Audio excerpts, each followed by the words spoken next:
Nous avons vu avec vous qu'il existe les deux types de décalage, décalage logique et décalage arithmétique, équivalent à un langage de haut niveau. Ça, c'est les termes qu'on emploie par rapport au langage de haut niveau de ces opérations, c'est décalage signé et non signé.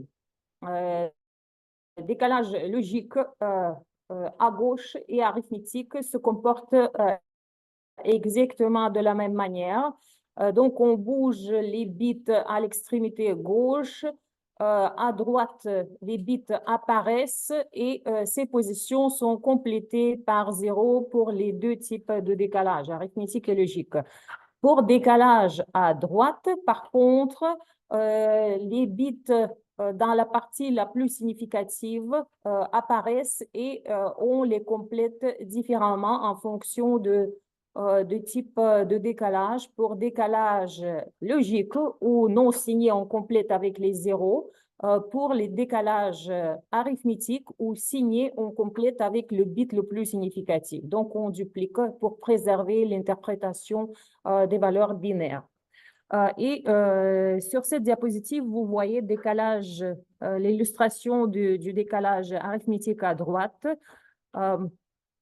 Supposons que nous avons la valeur A qui est encodée en binaire par cette chaîne et on fait décalage à droite arithmétique. C'est le symbole 3, symbole plus grand. Le point ici, le symbole nous indique c'est quoi le sens de décalage. C'est à droite. Et deuxième opérande, 1, 2, 3, c'est le nombre de bits à décaler. Donc, lorsqu'on fait le décalage d'un bit, ça veut dire que ici, c'est ça, c'est le bit à l'extrémité, c'est ça, c'est le bit à droite s'en va, les bits sont déplacés et le bit le plus significatif, c'est celui-là, est dupliqué dans la position qui apparaît après décalage. Décalage de l'opérande A de 2 bits, comme vous voyez ici, c'est ça, ça, c'est marqué, c'est le bit le plus significatif. Donc, c'est 2 bits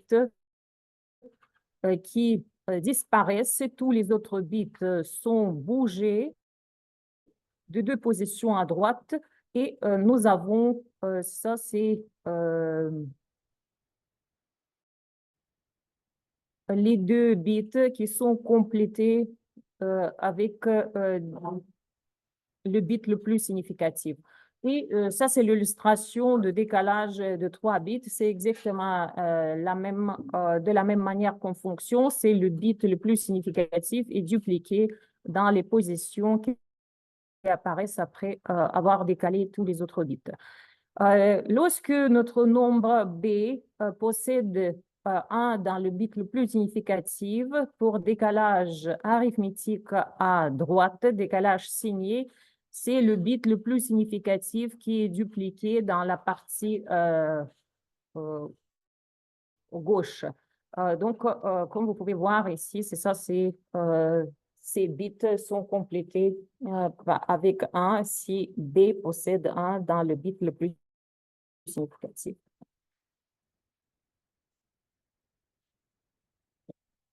Nous avons déjà parlé que décaler, c'est équivalent à effectuer l'opération de multiplication ou division.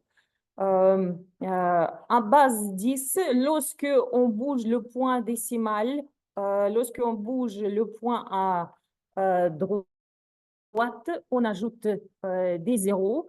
Ça, c'est équivalent à multiplier notre nombre. Si on bouge le point à gauche, ça veut dire qu'on décrémente le nombre par puissance de 2, par puissance de 10 basse. Par exemple, nombre.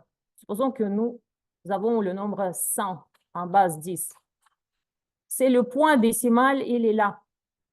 Euh, et lorsque on bouge le point décimal à droite, ça veut dire que on ajoute 0 et on déplace. Ça veut dire que, comme vous pouvez voir, on a multiplié notre nombre par 10.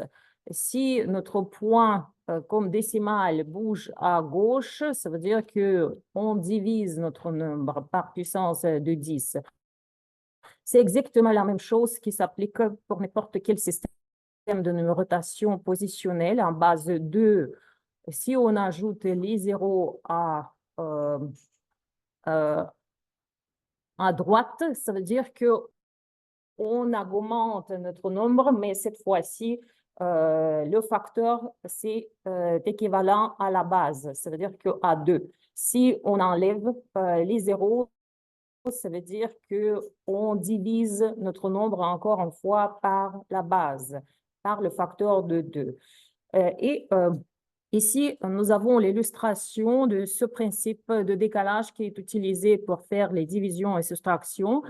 Supposons que ça, c'est notre opérande A, ça, c'est sa représentation binaire, cette représentation binaire encode la valeur 50 en base 10, nombre positif.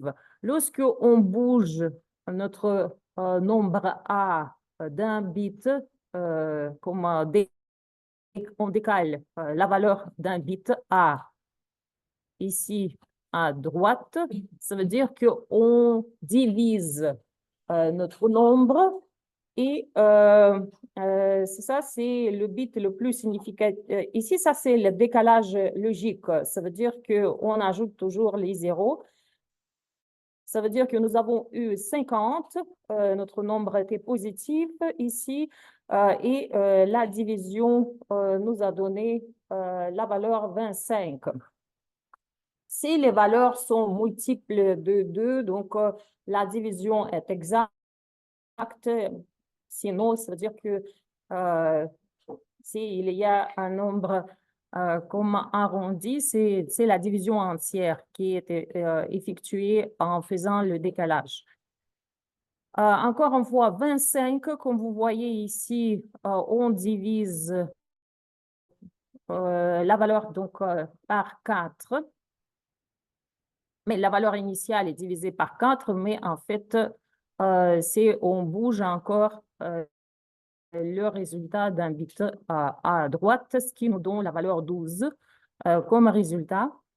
Si par la suite, c'est ça, c'est notre opérande A est décalé à gauche d'un bit, ça veut dire que c'est ce bit qui s'en va et nous ajoutons un autre bit. Ici, par la suite, on interprète la valeur qui est encodée. Le résultat, ça va nous donner 100 en base 10.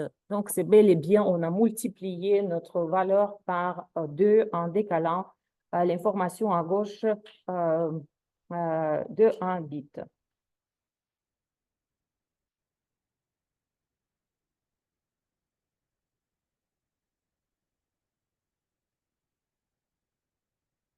Quand on fait la multiplication, donc ces décalages à gauche augmentent la valeur et on pourrait avoir un débordement. Donc, on peut déborder. Et l'exemple qui est présenté ici, supposons que nous avons, comme les nombres sont encodés sur 8 bits, avec la convention non signée. Ça veut dire qu'avec 8 bits, on peut représenter de 0 jusqu'aux 255 valeurs positives. Regardons qu'est-ce qui se passe si on fait le décalage. Supposons que ça, c'est notre opérande A qui encode la valeur 100 en base 10. Par la suite, c'est ça, c'est notre opérande B prend la valeur, le résultat du décalage de la valeur A d'un bit. Ce qui va nous donner la multiplication par de la valeur par 2, ce qui va nous donner comme résultat 200 en base 10. Maintenant, décalage encore, c'est 200. On veut encore multiplier par 2 en faisant le décalage. Mais comme vous pouvez voir, en décalant l'opérand B d'un bit, on reçoit cette valeur. Si on convertit en base 10, ça va nous donner 144. Ça veut dire qu'il y a le débordement. Donc, la valeur n'est pas, notre résultat de la multiplication n'est pas représentable sur le nombre de bits utilisés pour la représentation. Faites attention avec ça. Les langages de programmation comme Java, C, C++, strictement typés, en fait, ces langages ne gèrent pas les débordements. C'est à vous de regarder si vos calculs peuvent être comme représentés par le type que vous avez choisi. Donc, entier en Java est encodé sur 32 bits. On peut utiliser les représentations comme les encodages non signés. Dans ce cas, avec ce nombre de bits, on peut encoder plus de valeurs, mais quand même, il y a la limite. Et il faut prévoir ça, la tâche sur le contrôle de débordement est déléguée au programmeur. Donc, système fait rien. Certains langages de programmation quand même intègrent le support, mais ce n'est pas le cas des langages de programmation qui sont comme utilisés couramment. Python intègre le support, c'est ça, c'est la précision infinie et supportée pour les entiers. Donc, il n'y a pas de limite au niveau de calcul. Il n'y a pas de perte de précision. Les entiers ne sont pas encodés sur un nombre fixe en Python. En Java, vous savez qu'il faut utiliser les librairies, bibliothèques standards qui vont permettre de manipuler des nombres, très grands nombres entiers. L'exemple avec 8 bits signés, nous savons qu'avec 8 bits, avec la convention signée, on peut représenter les valeurs dans l'intervalle de moins 128 jusqu'au 127. Encore une fois, A contient la valeur 100. Par la suite, on fait décalage de la valeur représentée d'un bit à gauche. Donc, on augmente la valeur. Et avec décalage à gauche, c'est toujours, il y a une seule option qu'on a, c'est on complète avec les zéros. Ce qui va nous donner, c'est ça, c'est 100 devient par la suite, comme si on interprète le résultat, ça va nous donner l'encodage du nombre négatif moins 56. Pourquoi? Parce que 200, valeur positive, n'est pas représentable avec la convention signée sur 8 bits. Encore une fois, moins 56, si on décale cette valeur d'un bit, ça nous donne moins 112. Donc, cette fois-ci, avec moins 56, le calcul a fonctionné parce que moins 56 et moins 112 se trouvent dans l'intervalle des nombres représentables. Mais quand même, comme vous avez pu constater que le calcul initial n'a pas préservé la bonne valeur lorsque on utilise l'encodage sur le bit avec la convention signée. Pour diviser par 2 ou par puissance de 2, il est très intéressant d'utiliser les opérateurs de décalage. En assembleur, ça c'est must. Il faut toujours utiliser les opérations de décalage lorsque on fait les multiplications par puissance de 2 et division. Donc, vous serez pénalisé si vous utilisez les fonctions comme de multiplication ou division en manipulant des puissances de 2.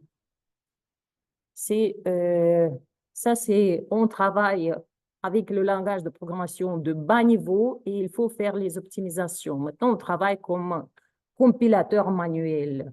Donc, on traduit les structures comme des langages de programmation de haut niveau en langage d'assemblage. Il faut faire ça avec l'optimisation. Donc, décalage logique à droite, comme je vous ai déjà dit, complète la partie gauche avec des zéros. Décalage arithmétique à droite complète la partie droite avec le bit le plus significatif. Les exemples, 8 bits pour la représentation convention non signée. Les valeurs de 0 à 255 peuvent être encodées sur 8 bits avec cette convention. La valeur A, c'est en code 240. Et par la suite, comme vous voyez, on fait décalage logique à droite d'un bit. On va insérer des zéros à l'extrémité gauche, ce qui va nous donner, comme vous voyez, 240 divisé par 2, ça nous donne 120. Donc, tout est beau. Si on fait décalage arithmétique, dans ce cas, l'interprétation va changer puisque on va dupliquer comme le bit le plus significatif dans la partie la plus significative, ce qui va nous donner le résultat suivant après le décalage. Et si on décode la valeur qui est encodée, ça va nous donner 248, ce qui n'est pas correct. Donc, il faut correctement utiliser les opérations correctes selon les conventions qu'on utilise dans les langages de programmation de haut niveau. Si on utilise les conventions non signées, il faut utiliser décalage logique. Si on utilise les conventions signées, il faut utiliser décalage arithmétique à droite. Avec la représentation signée sur 8 bits, notre opérande A encode la valeur moins 16. Donc, on fait décalage arithmétique à droite d'un bit. Comme vous pouvez voir, si le résultat est correct, moins 8, la convention comme signée et préservée, l'interprétation était correcte. Si on utilise par contre décalage à droite logique non signé, on va compléter la valeur encodée par 0 dans la partie la plus significative et ça change l'interprétation. Maintenant, en convention signée, la chaîne avec le bit le plus significatif à 0 encode la valeur positive, ce qui va nous donner comme résultat la mauvaise interprétation. C'est la valeur 120 qui est encodée. Donc, les instructions de décalage dans l'architecture RISC-V, les instructions de type R, registre, SLL, ça c'est Shift Left Logical. Donc, tous les opérandes sont stockés dans les registres. Opérande source, opérande qui contient la constante de décalage et le résultat est chargé par la suite dans le registre qui est encodé dans le champ RD. SRL, ça c'est Shift Right Logical. C'est décalage logique à droite. Encore une fois, tous les opérants sont dans les registres. SRA, Shift Right Arithmetic. Donc, c'est décalage signé arithmétique à droite. Il existe les instructions qui prennent comme opérande une constante immédiate. Un immédiat, ça c'est SLLI, Shift Left Logical Immediate. Dans ce cas, comme vous pouvez voir, un opérande est spécifié comme constante. SRLI, c'est Shift Right Logical Immediate. Et SRAI, Shift Right Arithmetic Immediate.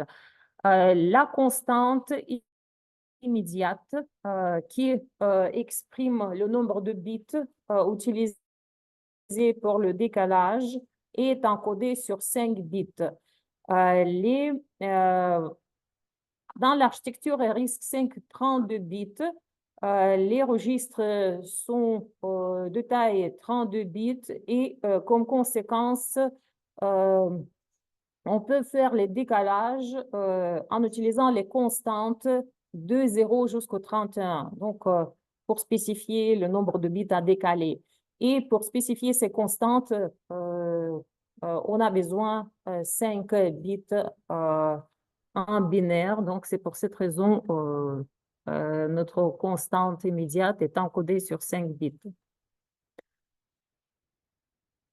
Maintenant, on va regarder l'exemple. On va lire un nombre. Par la suite, on va exprimer le calcul de ce nombre avec des calculs qui impliquent les décalages et on va afficher le résultat. Donc, regardons ce programme.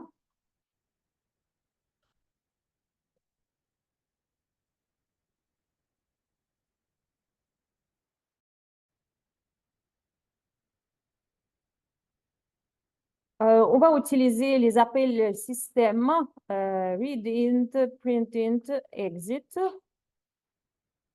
On va chercher un nombre en utilisant le service readInt. Par la suite, le nombre retourné comme saisi par utilisateur. Comme vous savez déjà, après avoir utilisé le service correspondant, va être dans le registre A0. Et par la suite, on va faire la multiplication de cette valeur par 10. Comment on peut faire cette multiplication en utilisant les instructions de décalage qui font les multiplications par puissance de 2. Donc, on peut exprimer le calcul comme suit. C'est la valeur, par exemple, A multiplié par 10. On peut exprimer comme A multiplié par, ça c'est 10, ça c'est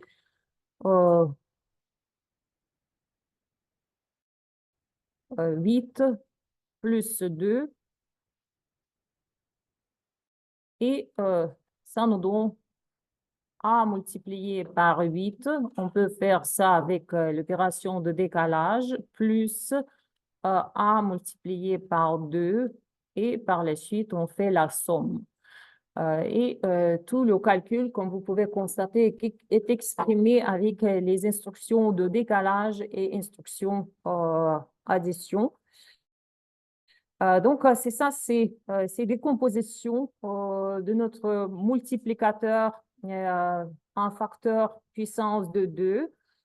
Donc, on va d'abord charger, c'est ça, on va faire décalage de la valeur qui est dans A0 d'un bit et le résultat on place dans S0. Par la suite, le même opérande A0 est décalé de 3 bits à gauche, ce qui va nous donner cette multiplication par 8. On va charger le résultat dans S1 et finalement, on va additionner ces deux résultats pour former la valeur finale et on va afficher la valeur résultat. Donc, si c'est ça, on va exécuter ce code pas à pas pour que vous puissiez voir l'évaluation. Donc, assemble et pas à pas. Mais d'abord, on va saisir notre nombre. Et par exemple, on veut multiplier 6 par 10, qui va nous donner comme résultat 60. Comme vous pouvez voir, mon A0 contient bel et bien la valeur 6.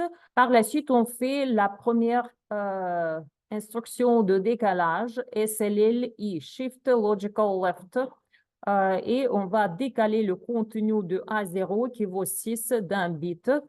On regarde, ça va nous donner C. En base 10, C, ça c'est 12. Donc, c'est bien, on a multiplié. Par la suite, on multiplie 6 par 8, ce qui va nous donner 48 dans S1. C'est comme vous voyez, la représentation hexadécimale, c'est 3 zéros de la valeur 48 en base 10.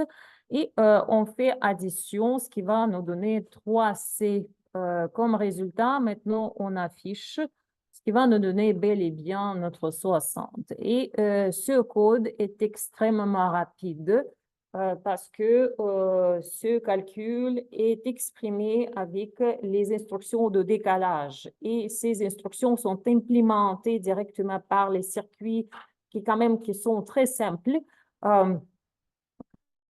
Mais bien sûr que ce type de multiplication n'est pas réutilisable. C'est chaque fois, pour chaque valeur, il faut décomposer en facteur puissance de 2. Mais pour certaines applications critiques comme système embarqué où il faut faire les calculs rapidement, donc on fait ce genre d'optimisation. Maintenant, je reviens à la présentation.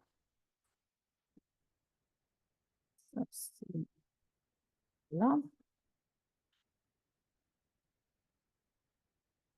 Écrire un programme nombre de bits S, .S à la maison, ça veut dire que vous devez lire un nombre par la suite avec décalage de chercher c'est quel est le nombre de bits A1 qui se trouve dans sa représentation binaire.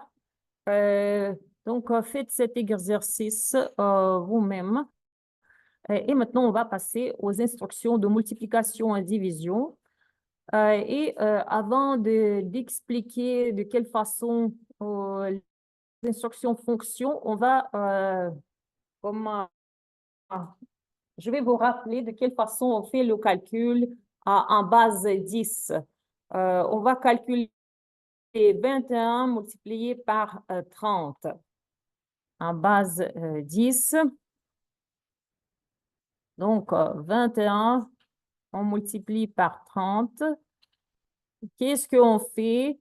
On multiplie chaque chiffre par, du multipliant par la valeur à multiplier. Ça va nous donner 3 fois 1, 3. 3 fois 2, c'est 6. En fait, mais ici, c'est facile, c'est parce que c'est 30. Mais normalement, qu'est-ce qu'on fait? On forme les sommes partielles et par la suite, on les additionne lorsqu'on multiplie les nombres comme ça. Maintenant, regardons comment on multiplie les valeurs en base 2. C'est exactement le même principe qui fonctionne. Donc, on représente 21 sur 8 bits, ce qui va nous donner cette chaîne. Par la suite, 30 est représenté sur 8 bits avec la représentation non signée, c'est cette chaîne. Et maintenant, on fait les multiplications. Là, on fait la multiplication.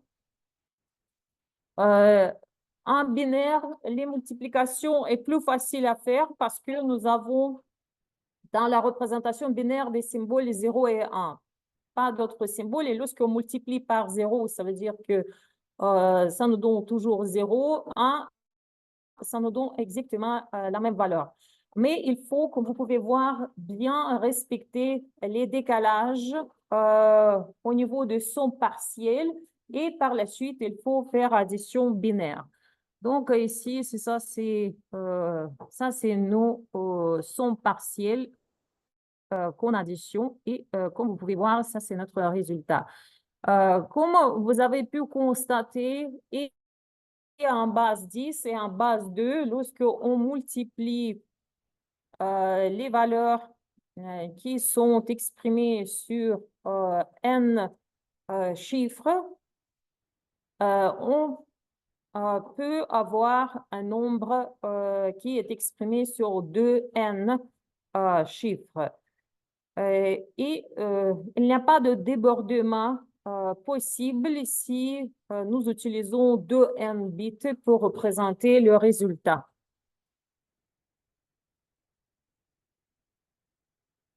Ça, nous avons vu l'encodage comme la procédure de multiplication avec les nombres non signés. Mais la multiplication signée, les algorithmes sont différents parce que l'interprétation des nombres est différente avec la convention signée et non signée. Donc, on ne peut pas utiliser les mêmes circuits pour faire la multiplication signée et non signée. Il existe les opérations de multiplication différentes pour faire ces opérations pour ces deux conventions. Pourquoi, encore une fois, c'est expliqué avec l'exemple. Considérons la représentation sur 8 bits. Avec 8 bits, avec la convention non signée, cette valeur, avec tous les 1, encode la valeur 255 positive. C'est un grand nombre positif. Avec la convention signée, tous les 1 encodent la valeur -1. Et imaginez si on veut multiplier -1 multiplié par 255. Ça, c'est comme le résultat est trivial. C'est moins de 255. Par contre, si on utilise la convention non signée, c'est l'encodage avec tous les 1. Ça représente la valeur 255 fois 255. Ça nous donne la valeur comme suit. Donc, c'est complètement, l'interprétation est complètement différente. À cause de ça, c'est ça, il existe les instructions différentes pour faire les multiplications avec la convention signée et non signée. Mais comme on peut constater, ici, c'est -1 multiplié par -1, ça nous donne 1. Ça veut dire que -1 avec 8 bits est encodé par tous les 1, multiplié par la même valeur, ça nous donne ça. 255 fois 255, c'est la même représentation binaire, mais la convention non signée, ça nous donne la valeur suivante. On peut remarquer que, quels que soient les signes des opérandes, la moitié du poids faible est toujours pareil. C'est seulement la partie la plus significative qui est différente. C'est pour cette raison, dans l'architecture RISC-V, on définit les instructions de multiplication qui jouent sur la partie forte et il y a la même opération de multiplication pour les deux conventions qui permet de calculer la partie faible. Donc, avec un registre de 32 bits, on ne peut pas exprimer le produit de deux registres et la solution est d'utiliser plutôt deux opérations et préserver dans les deux registres différents les résultats de ces calculs. Donc, une opération est utilisée pour les 32 bits de poids faible du résultat et une autre opération est utilisée pour les 32 bits de poids fort du résultat. L'instruction mul fait la multiplication des poids faibles. Ça veut dire que le contenu du registre RS1 est multiplié par le contenu du registre RS2 et le résultat est placé dans le registre dont l'adresse est encodée dans le champ RD. C'est la partie faible qui est enregistrée. Ça veut dire que si vous multipliez les petits nombres, dans ce cas, c'est l'instruction mul, c'est tout à fait suffisante. Donc, on n'a pas besoin de faire les calculs sur la partie forte. Par contre, si on vise pour les calculs les grands nombres comme résultat, il faut travailler avec les deux types d'instructions et en fonction de la convention aussi utiliser les instructions correspondantes et utiliser par la suite les deux registres pour les résultats. Moult H, ça c'est moult high, permet de multiplier avec la convention signée la partie la plus significative. Donc, RS1, c'est la convention signée, RS2, convention signée, et la moitié forte est multipliée et placée dans la partie RD. Moule HU, ça c'est, excusez-moi.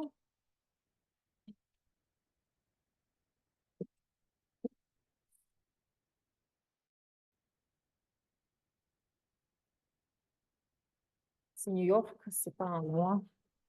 Donc, Moulechai, c'est ça, c'est Moulechai, ça c'est unsigned, multiplie la partie haute des deux registres, mais cette fois-ci, on utilise la convention non signée pour les opérandes. Moulechai, ça c'est signed, unsigned, c'est ça, c'est interprète un opérande comme non signé, un opérande comme signé, et on travaille sur la partie forte. Donc, il n'existe pas de la version immédiate ni de pseudo-instruction. Et maintenant, on va voir l'exemple, un programme factoriel .s qui lit un nombre m. Et par la suite, on va afficher les factoriels de 1 à m. Je vous rappelle que factoriel du nombre n, c'est le produit de 1 multiplié par 2 multiplié par n moins 1 multiplié par n. On va écrire le programme. On va faire les calculs de manière itérative. Et on va utiliser l'opération mul pour les petits comme résultat. Et on va voir avec vous cet exemple.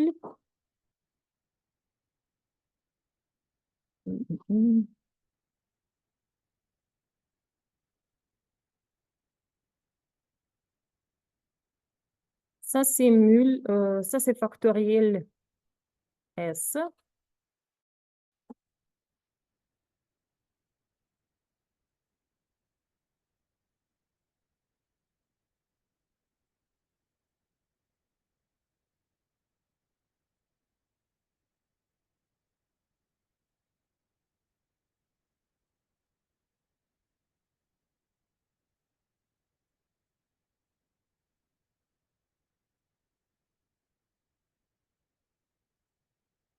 Donc, on va lire un nombre et par la suite, on va calculer le factoriel de ce nombre. Donc, selon la convention, factoriel de 0 vaut 1, mais ici, on calcule le factoriel plutôt comme à partir de, ça c'est à partir du facteur 1 et jusqu'au n. On va utiliser le registre S1 pour sauvegarder le résultat. S2, c'est le nombre à multiplier à la factorielle courante. Par la suite, c'est la version itérative. Ça veut dire qu'on va utiliser la boucle tant que notre nombre à multiplier est plus petit que notre valeur qu'on a saisie, on fait le calcul, on multiplie le factoriel courante par le prochain par la prochaine valeur. Donc, ici, je vous rappelle que pour simuler les instructions de contrôle des langages de programmation de haut niveau, en langage d'assemblage, on utilise seulement les deux types d'instructions, instructions conditionnelles et instructions de saut. Et on commence, c'est notre code pour la boucle tant que, avec la vérification de la condition, mais ici, pour la boucle tant que, on vérifie plutôt la condition inverse à la condition qui est exprimée dans le calcul de haut niveau. Donc, tant que c'est branch greater equal, donc quand ça c'est S2, le nombre à multiplier, lorsque notre nombre à multiplier devient plus grand que notre nombre dont on calcule le factoriel, dans ce cas, on va sauter à l'étiquette fin. Ça veut dire qu'on a terminé le traitement répétitif, notre valeur est calculée. Sinon, par contre, on rentre dans le corps de la boucle. Ici, comme vous voyez, on fait la multiplication. C'est le factoriel courante est multiplié par la prochaine valeur et le résultat est placé dans la variable associée au factoriel courante. Après avoir donc, on veut afficher quand même les factoriels courantes lors de notre calcul. C'est pour cette raison ici, on utilise les instructions pour faire print, affichage. Et c'est ça, c'est... donc, on veut... c'est ça, c'est afficher la valeur. Par la suite, on veut quand même d'afficher la prochaine valeur sur la prochaine ligne. C'est pour cette raison on va afficher char, caractère saut de ligne. Et on va, après ces deux affichages, on va faire la mise à jour de notre nombre à multiplier pour la prochaine itération. Donc ici, on incrémente la valeur qui est stockée dans S2 et la dernière instruction, c'est le saut pour revenir à notre condition d'arrêt de la boucle. Donc à loop et on va continuer de cette manière. Dès qu'on arrive à la fin, ça veut dire qu'on va sauter à fin et le bloc à la fin, c'est de terminer notre programme. Donc, on va exécuter ce code. Je vais ici, donc c'est ça. Je vais exécuter et 5.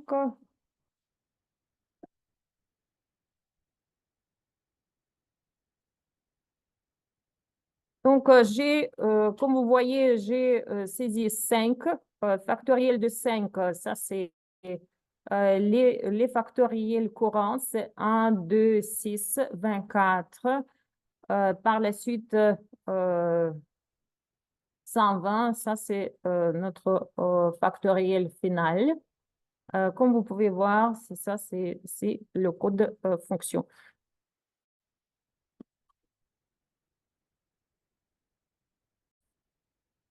Question sur le boutisme.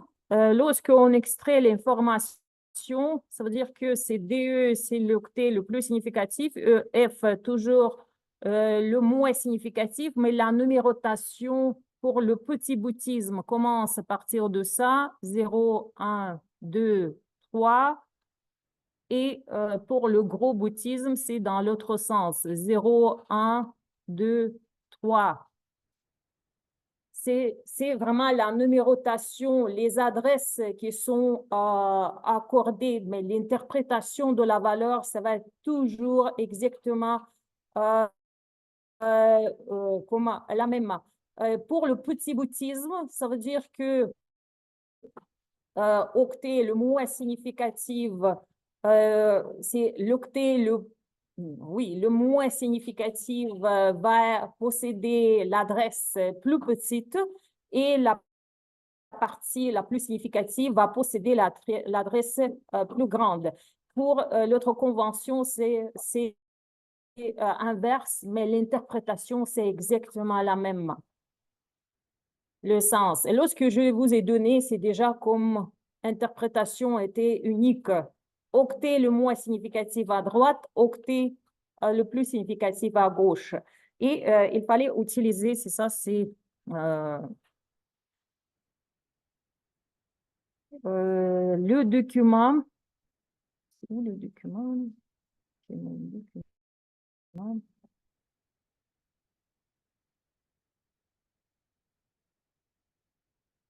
Mhm.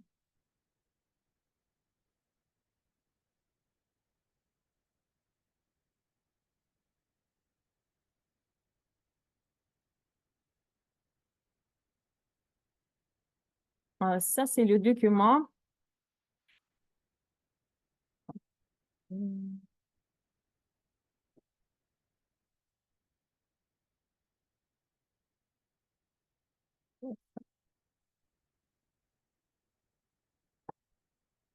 Ouais, c'est bon. Donc, ce document est ici dans le format des instructions. C'est ici. Ça va être le bit, toujours ici, le bit le moins significatif. Ça, c'est le bit le plus significatif. C'est comme ça il faut interpréter l'information. Mais c'est pas très grave si comment certains d'entre vous n'ont pas répondu correctement à cette question parce que c'est quand même le premier quiz. Les quiz ne font pas partie du seuil. C'est important de répondre bien correctement aux questions des examens. Donc, c'est là ce qui est important.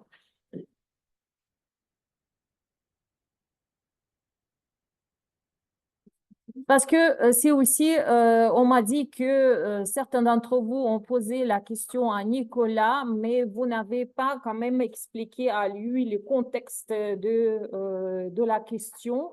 Parce que si on dit, ah, si on place en mémoire l'information, oui, dans ce cas, il faut prendre en compte le bouddhisme utilisé. Mais ça, c'est vraiment lorsqu'on spécifie de quelle façon une valeur est placée en mémoire, à quelle adresse, quel octet est associé.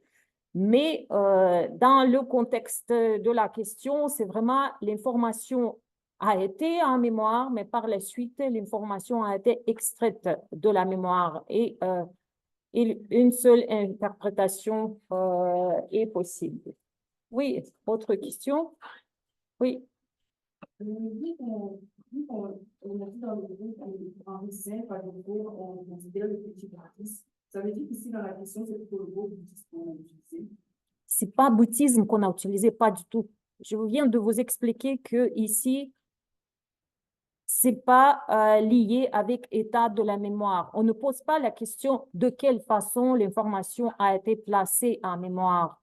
On vous dit que, ah voilà, cette information était en mémoire et maintenant, il faut décoder. Mais quand on dit que l'information est extraite de la mémoire, c'est comme j'ai déjà dit, c'est la base binaire, système de numérotation positionnelle qui est utilisé pour encodage avec une seule interprétation. Côté droite, c'est le bit le moins significatif. Côté gauche, c'est le bit le plus significatif. Et ici, lorsque on numérote les bits, c'est la même chose. Ici, c'est pas comment l'information est stockée en mémoire, mais plutôt comment interpréter les bits lorsque notre bit à droite est le bit le moins significatif et le bit à gauche, c'est le plus significatif. C'est exactement comment il fallait prendre ça. Et par la suite, ça, c'est votre bit 0, ça, c'est votre bit 31. Et il fallait de découper en chaînes ces bits. Vous avez compliqué votre vie en considérant le bouddhisme dans la question qui n'a aucun lien avec le bouddhisme. C'est ça. C'est le mot clé mémoire. Je ne sais pas pourquoi vous a amené à ça, parce que, encore une fois, je répète, si on veut décrire état de la mémoire, comment l'information est placée en mémoire, ça, il ne faut pas poser la question, quel bouddhisme on utilise. Mais quand on vous donne une chaîne binaire, on ne parle pas du bouddhisme, parce que c'est chaque jour, je vous présente l'information.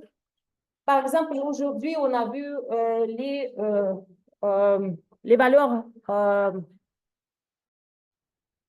de décalage, comme les instructions de décalage. Ça, c'est non. C'est par exemple ici. Ça, c'est calcul.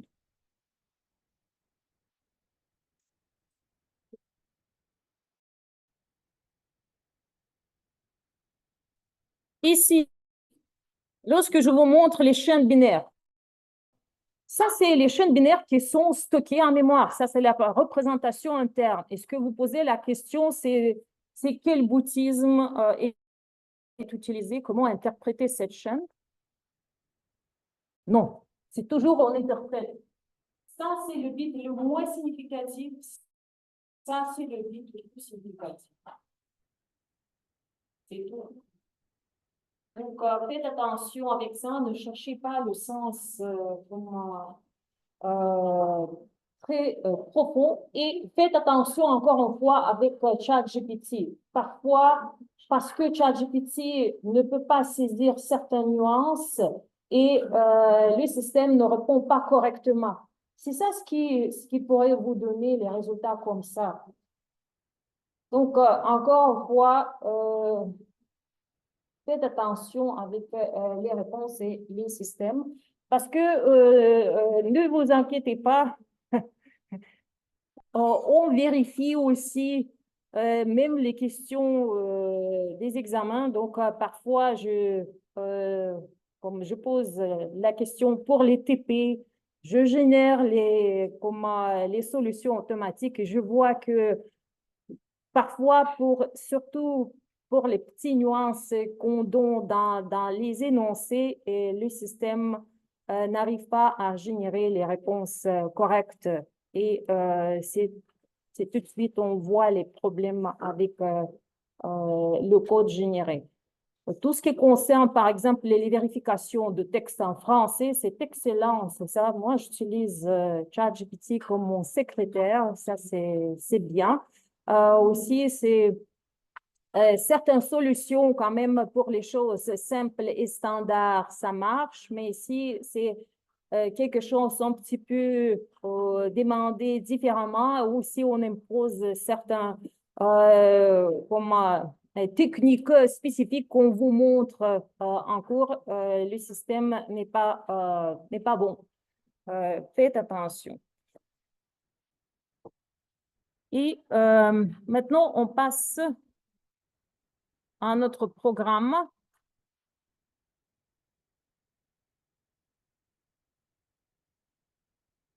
Factoriel, on a vu.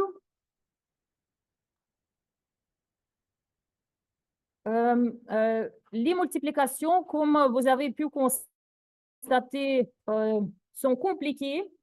Ça demande la microarchitecture plus grosse et comme conséquence plus chère. il existe l'extension M pour supporter les opérations de multiplication. Les opérations de multiplication, comme nous avons vu avec vous, ne sont pas incluses dans le socle de base de l'architecture RISC-V 32i, mais sont présentes dans le socle général RISC-V 32G. Et comment on fait les multiplications sans extension M? Donc, on simule, c'est-à-dire que vous savez que multiplication, ce sont les additions répétitives. Donc, on utilise des boucles et en addition. Et la même chose pour division. Donc, si on n'a pas le support d'opération de division, donc on va utiliser la soustraction, les soustractions répétitives pour effectuer ce genre d'opération. Division entière non signée, encore la division, c'est encore plus compliqué, encore demande la microarchitecture plus grosse et plus chère. Les divisions sont comme 20 fois plus lentes qu'une addition. Ça demande beaucoup de cycles d'horloge. Lorsqu'on divise un nombre, on reçoit comme résultat le quotient et le reste de la division. Voici l'expression qui nous donne de quelle façon on calcule le dividende est égal diviseur fois quotient plus reste, et le reste est plus petit que diviseur. Encore une fois, on va faire la division en base 10. C'est le même algorithme qui est utilisé pour faire les divisions, mais il existe les versions matériels qui vont nous permettre de légèrement optimiser les calculs, mais en gros, c'est cet algorithme qui est implémenté. 235 divisé par 11, ça c'est, on prend comme 2 fois, c'est moins 22, ça nous donne 1, on descend 5, 15 divisé par 11, c'est 1 fois qu'on peut prendre, ce qui va nous donner 4. Et ça, c'est le reste de la division, ça, c'est le quotient 21. Mais on peut continuer, comme vous voyez, on demande la division décimale avec 2 chiffres après la virgule. Donc, on peut continuer. Donc, dans ce cas, c'est les zéros qui est descendu et on place la position du point décimal. 40, on divise par 11, ça nous donne 3, c'est 33. Ça nous reste 7. 70, on va prendre 6, ce qui va nous donner 66 et 4, c'est le reste. Et on peut continuer. 40, ça va nous donner ici le chiffre 3. Ça, c'est périodique. Donc, ce qui va nous donner à peu près comme le résultat exact, c'est 21,36 périodique. Comme vous pouvez voir ici, la fraction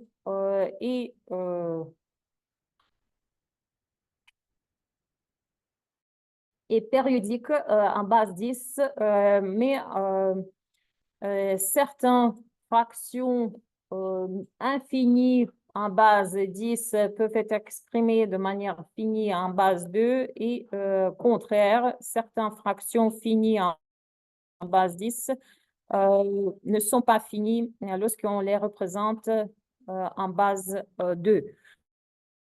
En binaire, on fait la division de la même manière, mais sauf c'est la soustraction, c'est ça, c'est fait en binaire, mais on peut faire ça, mais s'il nous reste le temps. Nous avons vu avec vous la division non signée, mais qu'est-ce qui se passe si nous avons la division signée?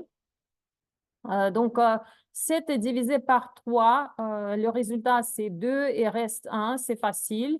Mais maintenant, de quelle façon on effectue la division signée? Moins 7 divisé par 3. C'est quelle opérande, quelle valeur doit prendre le signe? Est-ce que c'est le reste de la division ou c'est le quotient? 7 moins 3, moins 7 moins 3, ça demande la réflexion et il existe plusieurs conventions. Dans les architectures x86, ARM, RISC-V, Java, JavaScript, C++, le quotient est tronqué vers le zéro, arrondi. Le reste et le dividende ont le même signe. Dans les langages comme Python, Ruby, Excel, le quotient est arrondi vers moins infini. Ça veut dire qu'ici, c'est floor, dividende divisé par diviseur. Et le reste et le diviseur ont le même signe. Et en fait, en mathématiques classiques, le reste est toujours positif. C'est toujours le quotient qu'on considère qui prend le signe. Donc, comme vous pouvez voir, c'est quand même c'est trop de conventions. C'est pas quelque chose évident. La division par zéro, vous savez que de point de vue mathématique, la division par zéro, c'est une opération illégale, opération non définie. Dans certains langages de programmation, par exemple les Python, lorsqu'on fait la division par zéro, le système nous génère comme résultat moins infini ou plus infini comme valeur. Donc, encore une fois, il existe les différentes conventions. En division, nous avons déjà parlé qu'il n'y a pas de débordement lorsqu'on fait les multiplications et si on possède 2n bits pour le résultat. Pour la division, quand même, il y a les cas de débordement. Il y a un seul cas qui est possible lorsqu'on la division peut nous donner le débordement.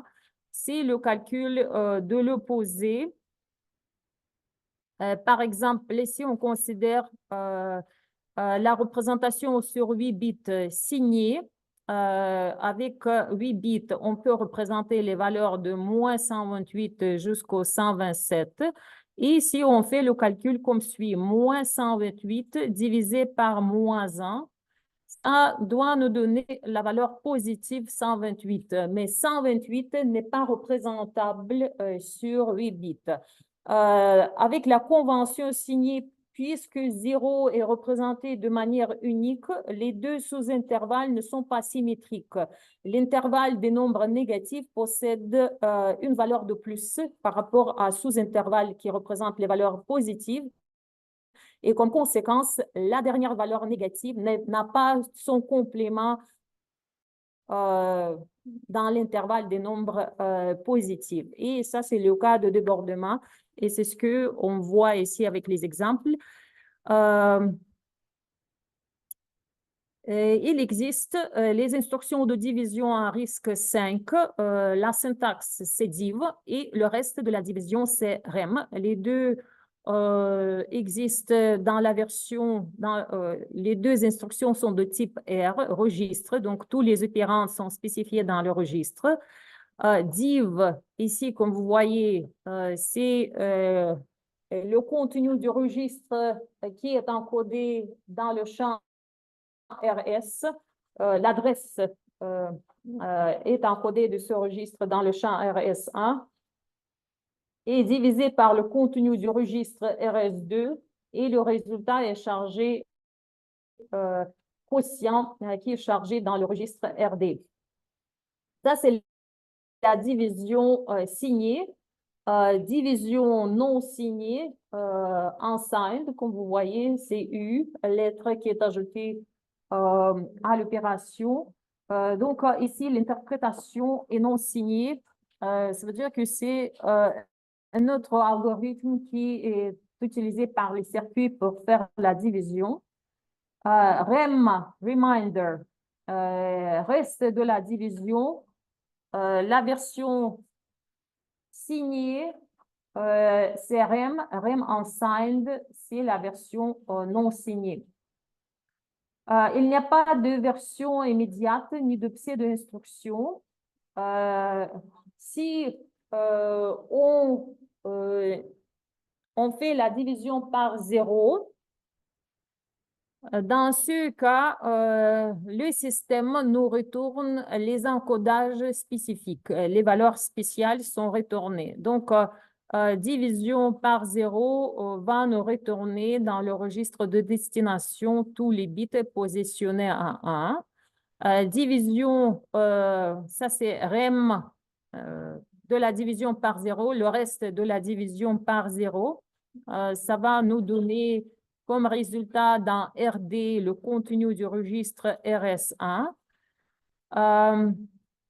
Lorsque la division signée nous génère le débordement, c'est ce qu'on a vu avec vous, c'est par exemple le moins 127 moins 1, ça nous donne, ah non, c'est moins 128 divisé par moins 1. Moins 128 et moins 1 sont représentables sur les bits avec la convention signée, mais le résultat, c'est la valeur positive 128, ne l'est pas. Et dans ce cas, c'est notre instruction va nous retourner pour ce genre de calcul dans RD le contenu du registre RS1. Également, avec le débordement, le reste de la division, l'instruction REM va nous retourner dans le registre de destination la valeur 0. C'est au programmeur qu'il faut tester ces cas. Et maintenant, on va voir avec vous un autre programme. C'est le programme facteur.s qui lit un nombre et affiche ses facteurs premières. Ça, c'est le pseudocode de ce programme. Donc, on cherche tous les facteurs premiers. Comment on peut décomposer notre nombre en facteurs premiers? On sait que le facteur, un nombre premier, c'est un nombre qui est divisible par lui-même et 1. 2, c'est un nombre premier. On commence l'exploration avec ce facteur. Donc, f vaut 2.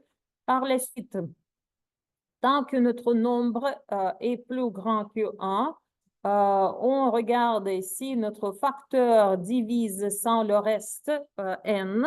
Ça veut dire que on trouve le facteur premier, donc on affiche ce nombre et notre n, on fait la mise à jour, donc on diminue la valeur du n par notre facteur et on cherche les prochains facteurs. Sinon, si le nombre n'est pas divisible, on passe au prochain facteur et on continue de cette manière. Maintenant, on va regarder cet exemple facteur.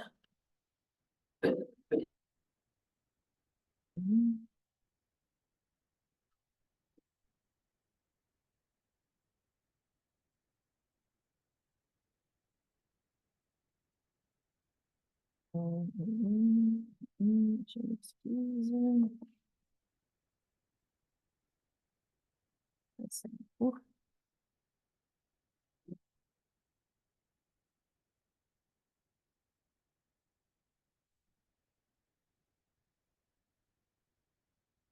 C'est le programme facteur.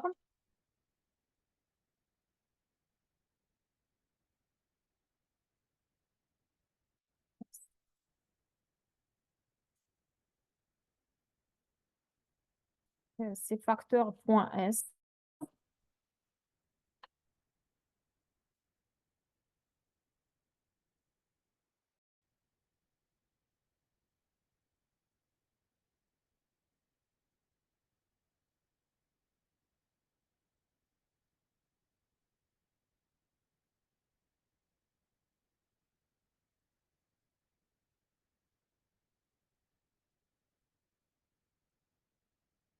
Donc, on veut lire le nombre à factoriser et l'information est placée dans le registre S0. Donc, on va associer S0 avec notre nombre à factoriser.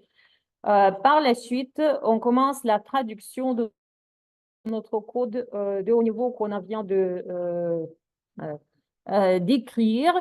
Donc, on commence toujours le code en langage d'assemblage par le bloc code d'initialisation des constantes. Dans notre code de haut niveau, nous avons vu qu'on a besoin d'initialiser notre constante facteur avec la valeur 2. C'est ce que on va spécifier dans la première instruction. Dans S1, on place le facteur candidat et on commence notre boucle while. Donc, le contenu du registre T0 non, mais c'est plus, c'est ici, qu'est-ce qu'on fait? Dans T0, on charge notre constante qui est utilisée pour faire la comparaison ici dans la boucle, tant que notre nombre est plus grand que 1. Donc ici, constante est chargée. Branchless equal, ici, on compare si encore c'est la condition inverse qui est vérifiée. Si notre S0 est plus petit ou égal que 1, dans ce cas, ça signifie qu'on a terminé le traitement. Si non, on va chercher le reste de la division. Ça, c'est l'implémentation de notre opérateur modulo qu'on utilise dans les langages de programmation de haut niveau. Donc, S0 qui contient notre nombre est divisé par notre facteur candidat et le reste de la division est placé dans S2. Par la suite, on compare si le reste de la division n'est pas égal à 0. Dans ce cas, on va chercher le prochain facteur. Donc, on va sauter à suivante étiquette.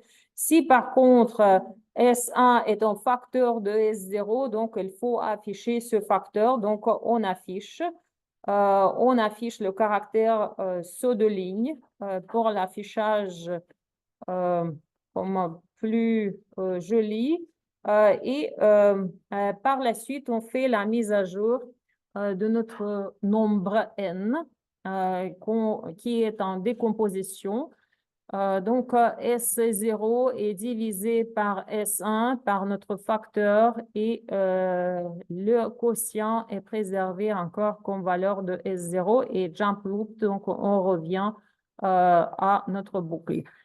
Si notre nombre, notre facteur n'est pas le facteur qui est impliqué dans la décomposition, ça c'est l'étiquette suivante.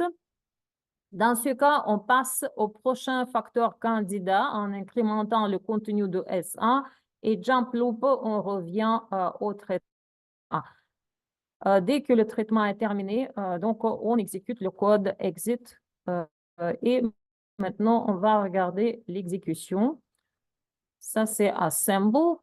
Et lorsqu'on clique run, supposons qu'on veut chercher tous les facteurs du nombre 13. Dans ce cas, comme vous pouvez voir ici, c'est quoi?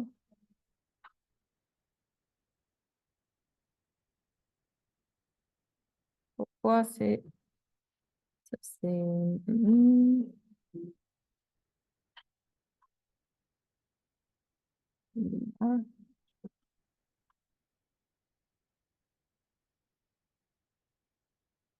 On regarde, c'est quoi ça?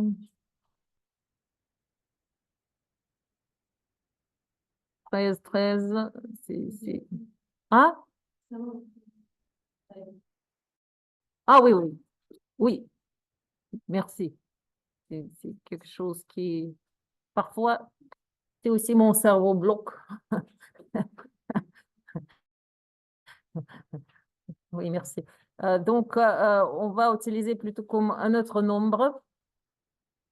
C'est par exemple 24. Donc ça, c'est beau. Comme vous pouvez voir, 24, c'est 2, 2, 2, 3. Donc, c'est la décomposition en nombre premier. Donc, c'est beau. Maintenant, on revient à la présentation. C'est ça.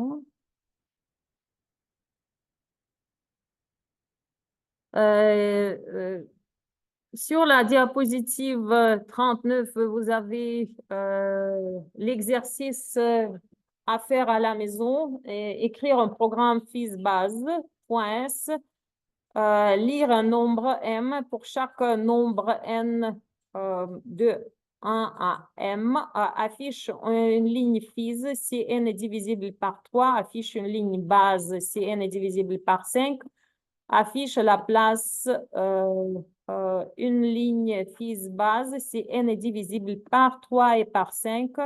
Autrement, affiche une ligne avec seulement le n, le nombre n. Et ça, c'est l'exercice classique d'entretien d'ébauche. Les aspects de développement les aspects de développement et les logiciels, on va discuter maintenant. Dans les langages de programmation, donc de haut niveau, on met au niveau humain. En langage machine, on code au niveau de la machine. En assembleur, c'est encore la programmation bas niveau, mais certains, comme chaîne binaire, sont remplacés par les mnémoniques, certains noms adresses sont remplacés par les noms symboliques, ce qui rend un petit peu le code plus lisible. C'est l'objectif de notre cours, d'apprendre de quelle façon on programme un langage d'assemblage. En programmant un langage de haut niveau, on s'éloigne du niveau de la machine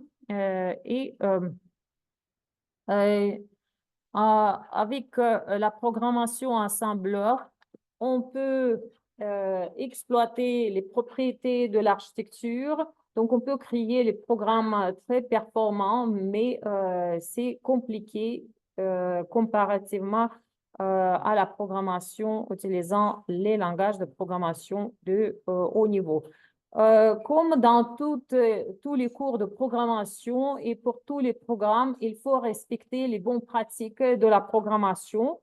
Il faut que le logiciel soit de qualité, c'est-à-dire que fonctionne correctement, soit complet. Il faut que les programmes soient performants, efficaces, utilisent efficacement les ressources, temps processeur, mémoire, énergie. Aussi, il faut respecter les principes de compatibilité, utilisabilité, fiabilité, sécurité, maintenabilité et portabilité. Vous savez déjà ces qualités logicielles dans le cadre de cours en génie logiciel.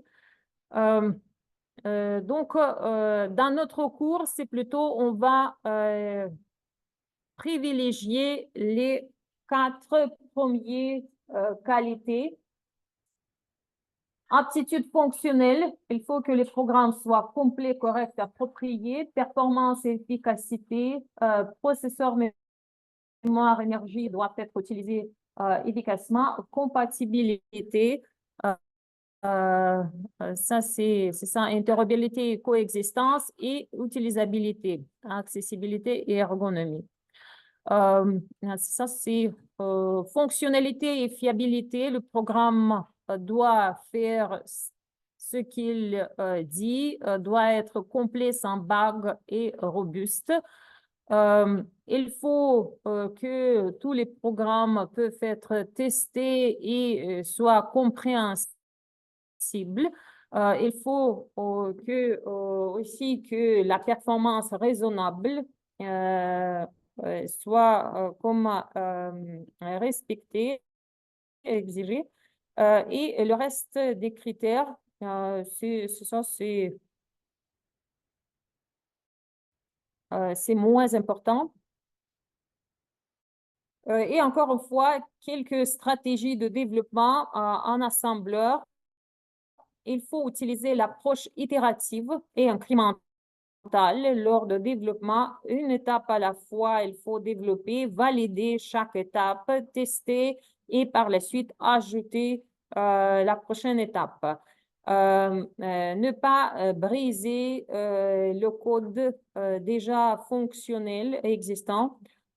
Et aussi, il faut présenter vos programmes avec les commentaires, avec la structure claire pour que ça soit compréhensible. C'est ça. Ça, c'est les quelques citations. Vous pouvez les lire. Les règles, comment signaler un bug à un programmeur. Ça, c'est très important. De quelle façon comment vous communiquez l'information. Il faut dire précisément ce qui ne fonctionne pas. Il faut dire précisément ce qui était attendu. Et aussi, il faut spécifier de quelle façon vous êtes arrivé à cette situation anormale, incorrecte. C'est la procédure pas à pas pour qu'on puisse reproduire la même situation pour vous aider comme gérer les erreurs. Commentaires sont très importants. Les commentaires doivent expliquer ce qui est fait et ne pas comment vous avez fait. Expliquer expliquer qui s'en sert ou comment s'en servir. Il ne faut pas jamais de mettre comme commentaire la traduction ou paraphrasage des instructions de l'assembleur. Il faut utiliser des identifiants littéraux sémantiques pour encore clarifier le sens de notre programme. Il faut utiliser aussi les noms symboliques spécifiés par l'interface binaire pour des registres et les respecter. Il faut structurer votre programme correctement. Il faut identifier les morceaux et mettre aux bons endroits ces morceaux. Il faut expliquer les liens entre les morceaux si ces liens ne sont pas évidents. Il faut factoriser les traitements. Un code long et complexe est illisible. Il faut limiter les redondances et il faut documenter les différences entre parties similaires. Ça, c'est encore les images de revue de code, quelques citations par rapport à l'optimisation et quelques points par rapport à l'efficacité des programmes. Le principe numéro 1, on n'optimise que les parties les plus exécutées sur le chemin critique et comme corollaire, tout ce qui n'est pas sur le chemin critique, on peut garder désoptimisé. Et l'optimisation ne doit pas nuire à la correction et à la clarté. Les moyens qui peuvent être utilisés pour rendre des programmes efficaces, on peut réduire le nombre d'instructions, on peut remplacer des instructions par les instructions plus efficaces, on peut changer la structure de données et les algorithmes. C'est ça, comme conclusion, c'est le résumé, c'est ce qu'on a vu dans ce chapitre. Nous avons vu les structures de contrôle qui expriment des boucles et conditions. Nous avons vu les instructions arithmétiques et logiques qui permettent de manipuler des bits, AND immediate, or immediate, XOR, XORi, SLL, SLI, SRL, SRLI, SRA, SRAI, multiplication de différents types, division, reste de la division, pseudo-instruction, notes, et nous avons vu les exercices et quelques exercices, on n'a pas terminé. On verra ces exercices soit s'il nous reste le temps ou vous allez les voir dans vos labs. Maintenant, c'est ça, on va faire une pause et on va continuer le prochain sujet après. Donc, il est 11h22, 10 minutes.